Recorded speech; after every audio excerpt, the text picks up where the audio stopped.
So last video में हमने देखा था कि वॉल्यूम क्या होता है। ओके, आज हम देखेंगे लिक्विडिटी क्या होता है, होती है एक्चुअली। लिक्विडिटी होती है, होता नहीं है क्योंकि वो होती है। लिक्विडिटी का मतलब होता है, अगर मैं बहुत लेमैन लैंग्वेज में समझाऊँ, कि कोई भी चीज़ को ख़रीदने वाला या बेचने वाला है या नहीं है। मतलब एग्ज़ाम्पल के लिए मुझे अगर सेम हम पुराना एग्ज़ाम्पल लेंगे, एप्पल बेचना है, एप्पल सेल करना है, खाने वाला, ठीक है। एप्पल सेल करना है तो मैं गया फ्रूट मार्केट में, ठीक है, क्योंकि फ्रूट मार्केट में ही एप्पल ख़रीदते बेचते हैं। फ्रूट मार्केट में जाने के बाद अगर वहाँ पे ख़रीदने वाले बहुत कम हैं, मतलब लो बायर्स है, मतलब समझो मुझे एक सॉरी 10 एप्पल बेचने हैं, 10 एप्पल्स मुझे सेल करने हैं, बट वहाँ पे ख़रीदने वाले 10 ही लोग हैं।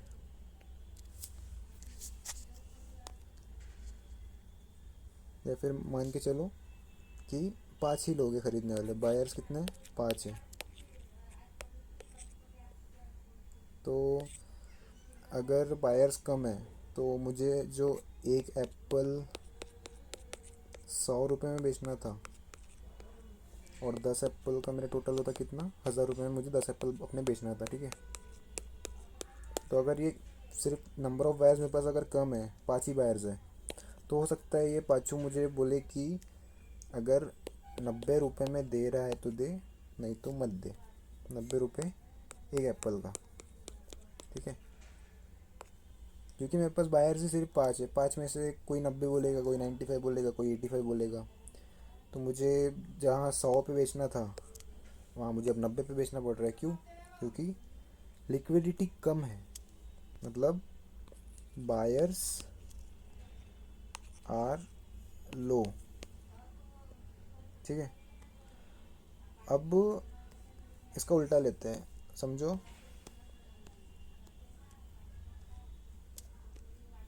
हमको एप्पल बाय करना है, सॉरी, हाँ यही एग्जांपल समझो, ठीक है। तो नंबर ऑफ बायर्स अगर कम है, buyers are low, then liquidity is low. अब लिक्विडिटी का मतलब ये मत समझो कि बायर्स ही कम होते हैं। जब भी तुमको कोई भी स्टॉक का प्राइस, समझो 100 रुपये का है एक स्टॉक का प्राइस, और ठीक है 100 रुपये का कोई स्टॉक है जो तुमने अब बाय कर लिया, ये 100 रुपये पे तुमने बाय कर लिया।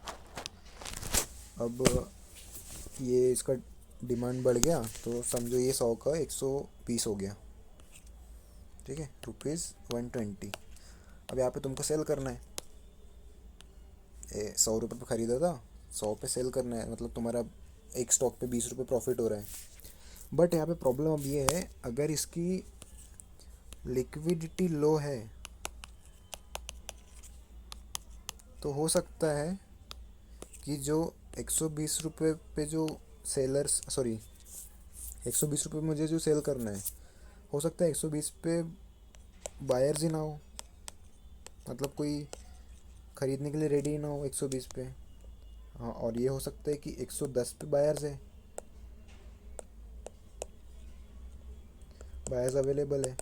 बट अब वही हो रहा है ना, मुझे तो मेरा टारगेट तो 120 रुपये था, 120 पे मार्केट का प्राइस, मतलब स्टॉक का प्राइस अब 120 रुपये है, फिर भी मुझे 110 में बेचना पड़ रहा है। क्यों? क्योंकि लिक्विडिटी लो है, ठीक है। ये लिक्विडिटी, ये अगर लो रहेगी तो उसका सीधा सा इफेक्ट यही पड़ेगा, सिंपल लैंग्वेज में अगर समझो तो, कि जो प्राइस पे तुमको बेचना है वो प्राइस पे नहीं बेच पाओगे, या फिर जो प्राइस पे तुमको ख़रीदना है वो प्राइस पे नहीं खरीद पाओगे, ठीक है। लिक्विडिटी अगर लो है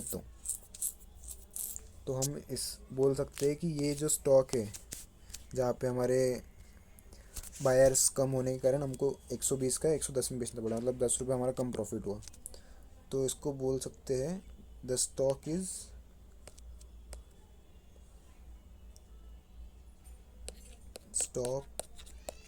इज लेस लिक्विड।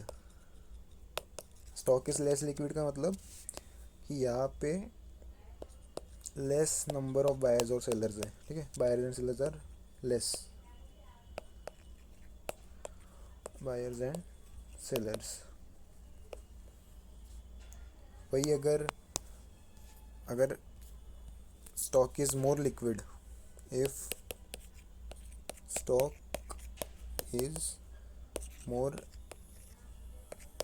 liquid, ये मोर लिक्विड और लेस लिक्विड का मतलब ये होता है, अगर लेस लिक्विड है मतलब लिक्विडिटी कम है, मोर लिक्विड मतलब लिक्विडिटी ज़्यादा है। So if the stock is more liquid then you will have, ठीक है। सो हम कहाँ थे, if stock is more liquid then it will have more number of buyers and sellers, ठीक है, more number of buyers and sellers, okay.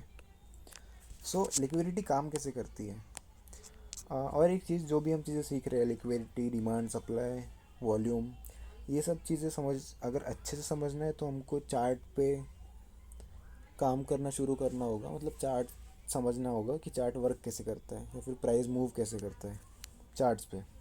वो अगर एक बार समझ गया तो तुमको लिक्विडिटी, वॉल्यूम, डिमांड, सप्लाई ये सब इजी लगेगा, ओके। तो अभी हम देख रहे हैं कि अगर स्टॉक ज़्यादा लिक्विड है तो बायर और सेलर्स वहाँ पे ज़्यादा होंगे, तो हमें दिक्कत नहीं होगी कि हमें अगर जो प्राइस पे बेचना है वही प्राइस पे हम बेच पाएंगे। अगर मुझे 100 पे बेचना है तो मैं 100 पे बेच पाऊँगा, और 150 पे बेचना है तो 150 पे बेच पाऊँगा, ठीक है। So we must trade in more liquid और हाईली लिक्विड स्टॉक्स और any assets. We prefer highly liquid assets, okay. ये हमेशा याद रखना, जो भी तुम ट्रेड कर रहे हो उसमें लिक्विडिटी होना बहुत ज़रूरी है। क्योंकि अगर तुम ऐसे कोई एसेट में ट्रेड कर रहे हो जिसमें लिक्विडिटी लो है, लो लिक्विडिटी का मतलब जो प्राइस पे तुमको ख़रीदना था या फिर बेचना था तुमको कॉम्प्रोमाइज़ करके उससे कम या ज़्यादा प्राइस पे ख़रीदना बेचना पड़ेगा, ये डिसएडवांटेज है लेस लिक्विडिटी का। तो हमको हमेशा हाईली लिक्विड एसेट्स में ट्रेड करना है। अब एक एग्जांपल से समझते हैं, दो सिनेरियो लेते हैं, एक लो लिक्विडिटी वाला और एक हाई लिक्विडिटी वाला।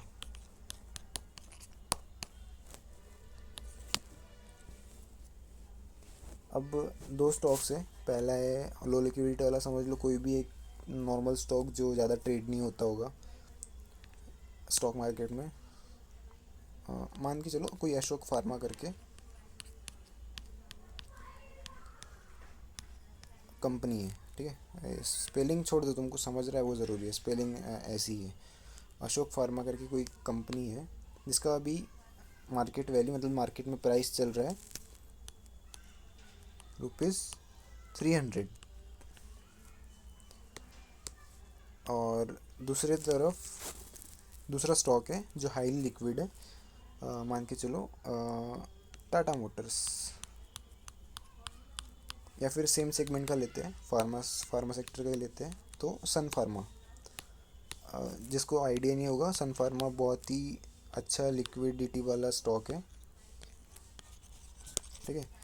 ये भी समझो आसपास ही है, ₹250 का समझो, उससे कम है प्राइस इसका, ठीक है। अब मैंने इस प्राइस पे इसके 10 क्वांटिटी का ऑर्डर डाला, ठीक है, 10 क्वांटिटी का ऑर्डर डाला, और इसके भी इस प्राइस पे 10 क्वांटिटी का ऑर्डर डाला, ठीक है, बाय का। मैंने दोनों में बाय ऑर्डर प्लेस कर दिया। अब क्या मुझे ये पूरी 10 क्वांटिटीज ₹300 पर मिलेगी?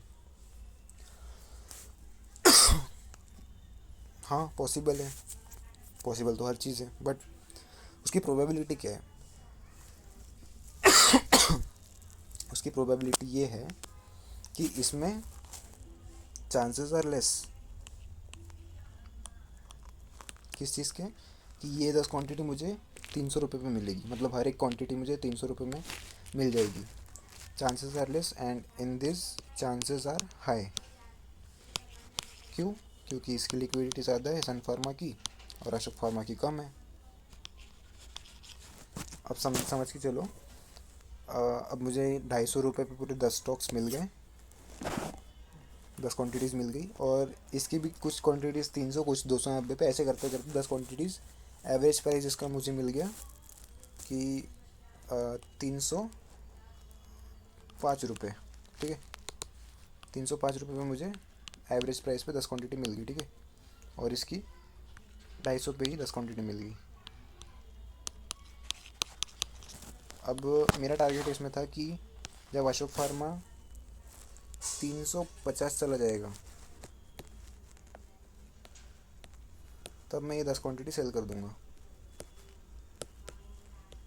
ठीक है, और मतलब इसमें मेरा 45 रुपीज़ का टारगेट था। अभी मैंने 305 पे ख़रीदा एवरेज, और 45 रुपये जब बढ़ जाएगा, 350 चला जाएगा, तो मैं ये 10 क्वांटिटी सेल कर दूंगा।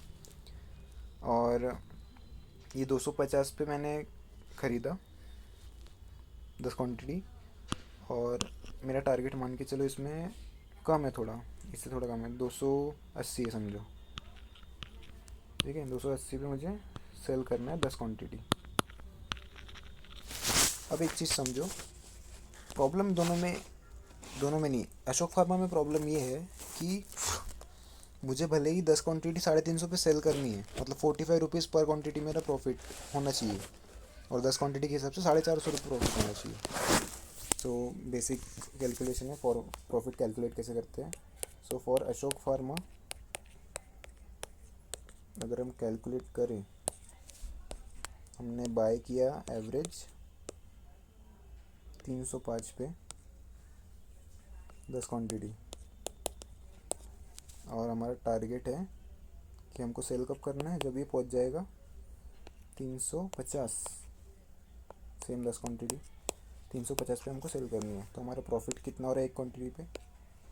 45 रुपीज़, और अगर इंटू 10 करें तो एक्सपेक्टेड प्रॉफिट है हमारा ₹450। ठीक है, तो अब क्या चांसेस है इसके कि मैं 350 पे बेच पाऊँगा? क्योंकि इसमें तो लिक्विडिटी ही कम है।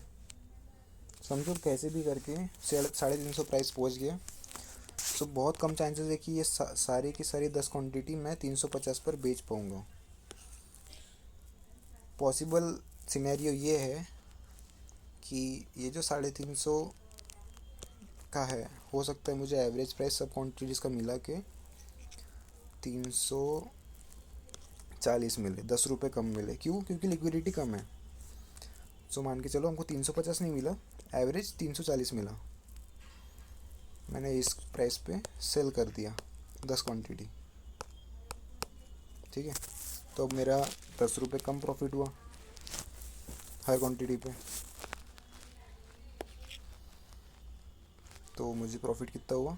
35 रुपये, 35 इंटू 10, 350 रुपये।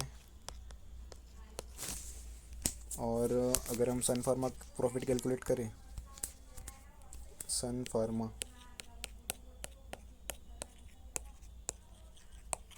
तो हमने 250 पे ख़रीदा था, और सेल कितने पे करना था? 280 पे। और ये अच्छा लिक्विडिटी वाला स्टॉक है, तो इसमें हमको जो प्राइस पे बेचना था वो प्राइस मिल गया। ठीक है, इजीली। सो मेरा प्रॉफिट कितना हुआ? बाय 250 पे किया, सेल 280 पे किया, तो 30 रुपये मेरा पर क्वांटिटी प्रॉफिट इनटू मेरे 10 क्वांटिटीज़ थी, तो मुझे 300 रुपये का प्रॉफिट हुआ। अब अशोक फार्मा वाले स्टॉक में मेरा प्रॉफिट ज़्यादा हुआ है और सन फार्मा में कम हुआ है। मतलब अगर हम कंपेयर करें तो अशोक में हमारा कितना हुआ? 350, और सन फार्मा में हुआ हमारा 300। बट क्या मेरा एक्सपेक्टेड ये था कि 450 था? मेरा एक्सपेक्टेड था 450, और इसमें मेरा एक्सपेक्टेड यही था 300 ही था। तो मुझे 300 चाहिए था, 300 मिल गया। मुझे 450 चाहिए था, बस 350 मिला अशोक फार्मा में। क्यों? क्योंकि इसकी लिक्विडिटी लो है। अब साइकोलॉजिकली इस पे हमारे ब्रेन पर क्या असर पड़ेगा कि भाई मेरे को 450 पे एग्जिट करना था, मतलब 450 रुपये प्रॉफिट चाहिए था 10 क्वान्टिटीज़ का, बट मुझे 350 ही मिला, मतलब -100 रुपये। वैसे तो हमारा पैसा नहीं था, हमारी जेब से नहीं गया, बट फिर भी हमने एक्सपेक्ट तो 450 किया था ना, मतलब -100 रुपये। तो जो मुझे 450 प्रॉफिट होना चाहिए था, वहाँ 350 हुआ, और यहाँ पे मुझे जो चाहिए था वो मिल गया, मतलब -0 रुपीज़। तो मेरा एक्चुअल में प्रॉफिट किस में हुआ? सन फार्मा में हुआ। प्रैक्टिकली 350 रुपये का प्रॉफिट अशोक फार्मा में हुआ। बट अब एप्पल वाला एग्जांपल ले लेते हैं कि मुझे दो एप्पल है, एक अलग एक अलग अलग अलग, ठीक है। एक की लिक्विडिटी कम है, एक की लिक्विडिटी ज़्यादा है। अब जो से मुझे 100 का 150 में बेचना था, वो लिक्विडिटी कम होने के कारण मुझे 130 में बेचना पड़ा। और दूसरे मार्केट में मुझे पता था कि इजीली बिक जाएगा, तो मैंने 100 का 130 में ही बेचा। तो मुझे दूसरे वाले सिनेरियो में उतना दुख नहीं होगा, क्योंकि मुझे इस सन फार्मा में मुझे 300 एक्सपेक्टेड था, 300 मिल गया। ये फेयर है, ये जो सन फार्मा में हुआ ये फेयर है। बट जो अशोक फार्मा में हुआ है वो थोड़ा खटकता है दिमाग में कि 450 का एक्सपेक्टेड प्रॉफिट था, सीधे सीधे 100 रुपये मेरा ये हो गया। अब वो ठीक है कि हम 10 क्वान्टिटीज़ खरीदे थे, वही अगर 100 क्वान्टिटीज़ रहती तो ये -1000 होता। मतलब मेरा 4500 का एक्सपेक्टेड प्रॉफिट था, बट लिक्विडिटी कम होने के कारण मुझे 3500 ही मिला। ठीक है, सॉरी। तो ये असर पड़ता है लोग लिक्विडिटी के कारण हमारे दिमाग पर। सो ओके, इसलिए हर एक ट्रेडर रेकमेंड करता है, सबका तो पता नहीं बट मैक्सिमम ट्रेडर रेकमेंड करते हैं कि हाईली लिक्विड एसेट्स में ही ट्रेड करना चाहिए।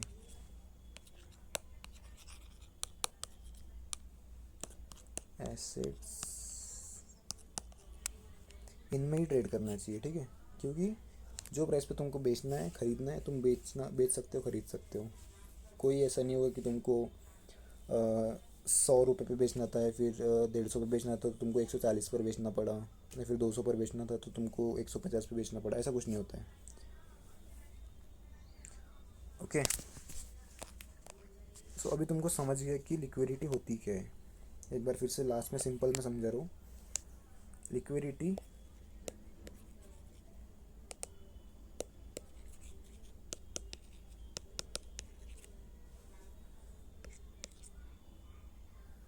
क्या आना चाहिए सिंपल लैंग्वेज में? अगर मुझे लिखना है तो मैं क्या लिखूँ?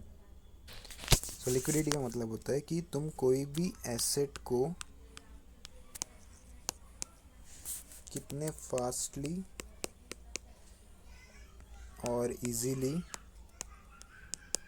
कन्वर्ट कर सकते हो, किसमें? Into cash. ठीक है, लिक्विडिटी मतलब तुम कोई भी चीज़ को कितने फास्टली और इजीली कन्वर्ट कर सकते हो कैश में। अब अगर लिक्विडिटी ज़्यादा है, हाई है, ठीक है, हाई लिक्विडिटी है, इसका मतलब कि तुम्हारे पास जो चीज़ है, जो भी चीज़ है, सिर्फ स्टॉक्स की बात नहीं कर रहा हूँ, जनरल लिक्विडिटी का मतलब बता रहा हूँ। हाई लिक्विडिटी मतलब यू कैन टर्न इट और convert it into cash without what? Losing its value. जैसे हमने एग्जांपल्स में देखा कि जो भी चीज़ तुम्हारे पास है उसकी वैल्यू लूज़ किए बिना तुम उसको इजीली और फास्टली बेच सकते हो। ठीक है, क्योंकि उसकी लिक्विडिटी बहुत ज़्यादा है, उसमें जो प्राइस पे तुमको बेचना खरीदना है वो प्राइस पे लोग खरीदने और बेचने के लिए रेडी है। और लो लिक्विडिटी मतलब लो लिक्विडिटी का मतलब होता है it will take long time to convert in cash,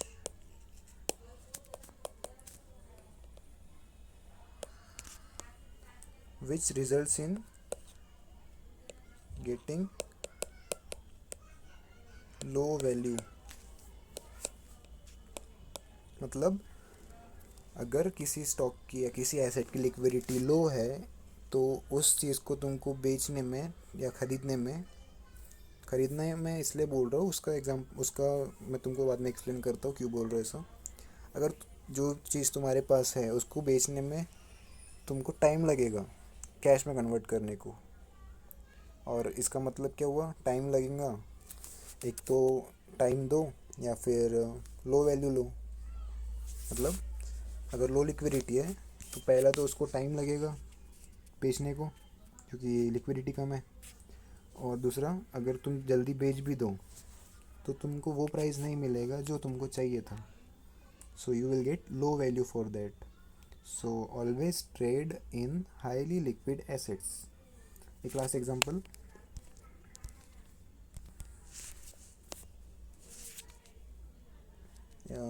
okay, एक मेरे पास दो टाइप की इन्वेस्टमेंट्स है, ठीक है।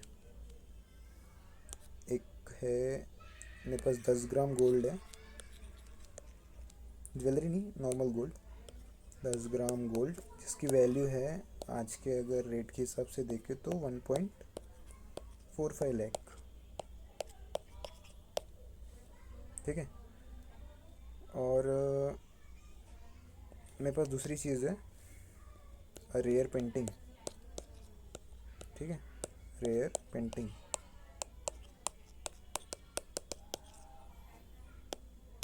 जो है 3 लाख की,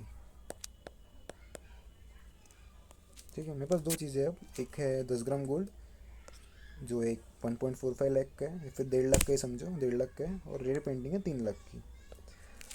अब कुछ इमरजेंसी आ गई जिस वजह से मुझे अपनी जो ये दो इन्वेस्टमेंट्स हैं इनको तोड़ना पड़ रहा है, मतलब मुझे इन्वेस्टमेंट्स को सेल करना पड़ रहा है, बेचना पड़ रहा है।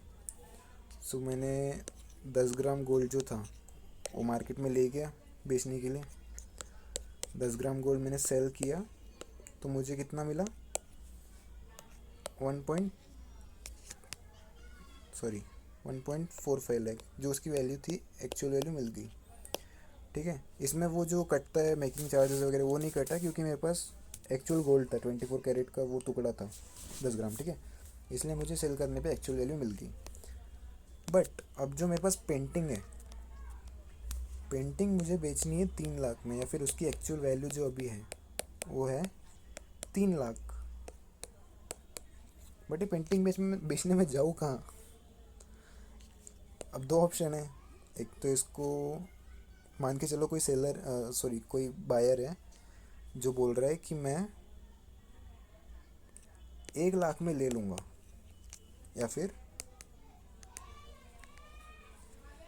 1.5 लाख में ही ले लूँगा समझो, ठीक है। ये पेंटिंग जो है ये 1.5 लाख में ले लूँगा, ये हटा दो 1 लाख, 1.5 लाख में ये पेंटिंग ले लूँगा और 1.5 लाख तुझे तुरंत अभी दे दूँगा और मुझे पेंटिंग चाहिए। तुम एक नॉर्मल इंसान यहाँ क्या करेगा? इमरजेंसी की सिचुएशन में वही 3 लाख की पेंटिंग 1.5 लाख में बेच देगा। अब गोल्ड से मुझे 1.45 लाख मिले और ये पेंटिंग से 1.5 लाख मिले, बट फ़र्क क्या है, ये पेंटिंग की एक्चुअल वैल्यू मुझे 3 लाख मिलनी चाहिए थी, मुझे 50% लेस वैल्यू मिली है, बट मुझे बेचना पड़ा क्योंकि इमरजेंसी थी। तो यही अगर मैं पेंटिंग जो मैंने ख़रीदी थी कुछ सालों पहले गोल्ड के साथ साथ, तो तुम्हें नहीं लगता कि मैंने उस पैसे को गोल्ड ही ख़रीद लेना था, 10 ग्राम की जगह 20 ग्राम गोल्ड ख़रीद लेना था, तो मुझे आज इमरजेंसी के टाइम थोड़े ज़्यादा पैसे मिल जाते। भले ही गोल्ड 20 ग्राम 2,90,000 का ही मिलता, मतलब गोल्ड के 2,90,000 ही मिलते, बट एक्चुअल में उसकी वैल्यू भी वही है ना। ऐसा तो नहीं कि 2 लाख पे 10 ग्राम गोल्ड चल रहा है और तुमको 1.5 लाख मिला, ऐसा कुछ नहीं है। सो ये सिंपल एग्जांपल है लिक्विडिटी का, इससे सिंपल और मैं नहीं समझा सकता।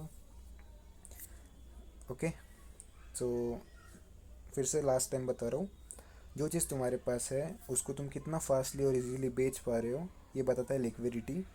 और अगर वो तुम इजीली और फास्टली जो उसकी एक्चुअल वैल्यू है उस पर बेच पा रहे हो without losing its value, then that asset is highly liquid. And if you are losing value on it, on any asset, the asset is less liquid, ठीक है। So you have to choose always highly liquid assets for trading.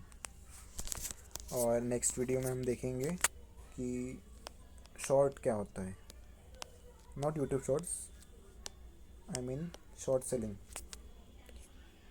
Short selling. This is our next video. Okay, so stay updated on YouTube because I also don't know when will I upload the next video, but you have to stay tuned. And also you will see a sell button like this on your screen now. You can click it.